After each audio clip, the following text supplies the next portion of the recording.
నటుడు శివాజీ గురించి ప్రత్యేకంగా చెప్పాల్సిన అవసరం లేదు. 'బిగ్ బాస్' సీజన్ 7 తర్వాత అందరికీ శివాజీ ఫేవరెట్‌గా మారిపోయాడు. ఇక హౌస్ నుంచి బయటకు వచ్చాక తనకు పరిచయం ఉన్న పెద్దలను కలవడం మొదలుపెట్టాడు. ఒక పక్క పల్లవి ప్రశాంత్ యావర్లతో కలిసి షార్ట్ ఫిల్మ్ తీస్తానని చెప్పుకొచ్చాడు. ఇంకో పక్క ఆయన నటించిన 90s వెబ్ సిరీస్ రిలీజ్‌కు సిద్ధమవుతోంది. ఈ సిరీస్ ప్రమోషన్‌లో శివాజీ బిజీగా ఉన్నాడు.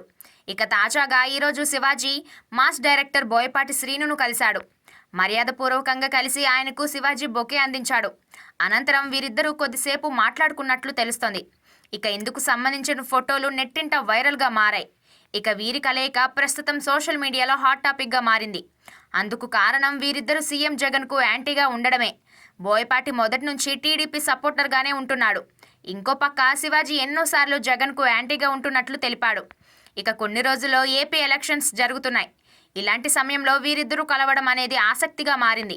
వీరు దేనికి కలిశారో అనేది మిస్టరీగా మారింది. ఇకపోతే బోయపాటి కెరీర్ విషయానికి వస్తే స్కంద యావరేజ్గా నిలిచింది. దీని తర్వాత బోయపాటి అధికారికంగా ఏ సినిమాను ప్రకటించలేదు, కానీ అఖండ 2ను సెట్స్ మీదకు తీసుకెళ్తున్నట్లు సమాచారం.